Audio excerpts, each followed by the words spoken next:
Good morning students, कैसे हो आप सभी। मैं प्रीति VPS ITTR की स्टूडेंट। आज हमारी जो कक्षा 7वीं का हिंदी का पाठ हमने पढ़ा था 11वां गीत और अगीत कविता, जिसके लेखक थे रामधारी सिंह दिनकर जी, और 1940 में बच्चों ये काव्य संग्रह जो है प्रकाशित हुआ था। आज हमने पढ़ा था बच्चों पिछले वीडियो में कि किस तरीके से पंक्तियों के माध्यम से कवि ने एक तरफ तो प्रकृति के बारे में बताया है, तो दूसरी तरफ पशु पक्षियों के बारे में बताया है। तो आसपास जिस तरीके से एक नदी थी वो बह रही है, वो गीत गा रही है, तो गुलाब सोचता है। फिर बच्चों अगली पंक्ति में एक तोता और शंकु जो आपस में सोचते हैं कि मेरे गीत अच्छे या फिर इस प्रकृति का गीत। और तीसरे में जो राधा रूपी जो प्रेम प्रेमिका है वो अपनी ओर जो प्रकृति के वातावरण को खींच रहा है। तो चलिए बच्चों आज के इसके प्रश्न उत्तर को शुरू करते हैं। पहला प्रश्न है बच्चों, नदी का किनारों से कुछ कहते हुए बह जाने पर गुलाब क्या सोच रहा है। इससे संबंधित पंक्ति को लिखिए। तो प्रस्तुत कविता के अनुसार नदी का किनारों से कुछ कहने हुए जाना, तो गुलाब सोच रहा था कि यदि भगवान ने मुझे स्वर दिया होता, आवाज़ दी होती, तो मैं भी अपने पतझड़ के सपनों का गीत सारे जग को सुनाता। किस तरीके से जो फूल होते हैं बच्चों वो उगते हैं, लेकिन बाद में एक मौसम आने पर वो जो है सारे उसके जो पत्ते हैं वो झड़ जाते हैं। तो वो कह रहा है कि अगर भगवान ने मुझे स्वर दिया होता, बोलने का अवसर दिया होता, आवाज़ दी होती, तो आज मैं क्या करता, मैं भी इस नदी की तरह ही अपने जो स्वर हैं, अपने जो गीत मन के जो भाव हैं, वो सारे जग को यानी पूरे संसार को सुना देता। इससे संबंधित पंक्तियाँ बच्चों निम्नलिखित हैं। देते स्वर यदि मुझे विधाता, अपने पतझड़ के सपनों का मैं भी जग को गीत सुनाता। अगर देते स्वर, अगर भगवान मुझे स्वर देते, विधाता यानी भगवान, अपने पतझड़ के सपनों का यानी जो पत्ते जो जड़ रही है, मैं भी जग को गीत सुनाता। जग यानी संसार। अगला बच्चों प्रश्न है, जब शुक गाता है तो शुकी के हृदय पर क्या प्रभाव पड़ता है।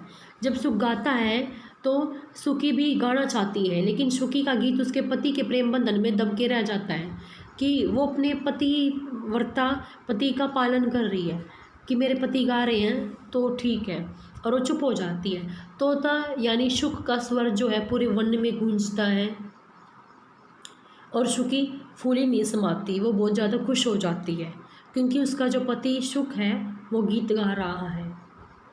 तो इसमें दो है, एक तो शुक है और एक शुकी है, और इनके हृदय, शुकी के हृदय पर क्या प्रभाव पड़ा कि वो जो शुक के द्वारा जो गीत गाया जा रहा है उससे वो खुश हो गई है।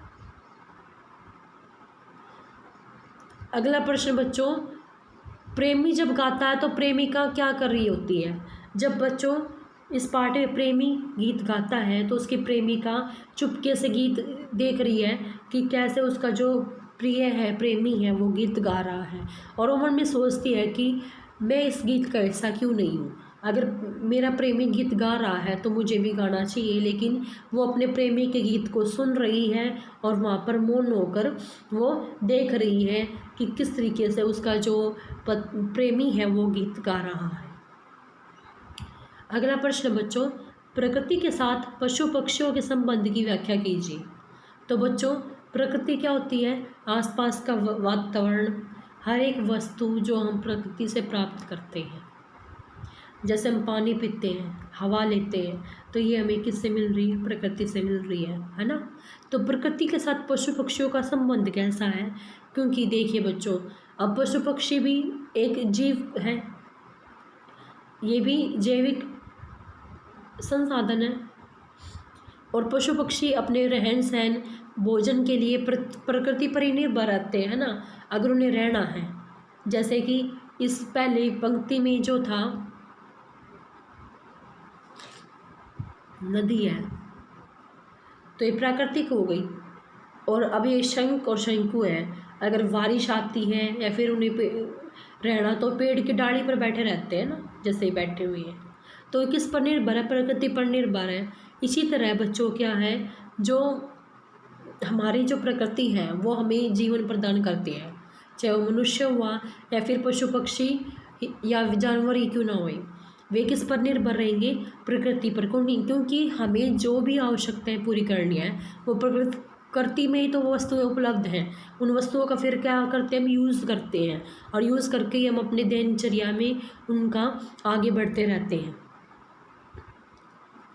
अगला प्रश्न बच्चों कि सभी कुछ गीत हैं, अगीत कुछ नहीं होता, कुछ अगीत भी होता है क्या? तो जब हमारे मन की भावनाएं होती है, हमारे ओठों में संगीत बनकर बाहर आते हैं तो उसे गीत कहते हैं।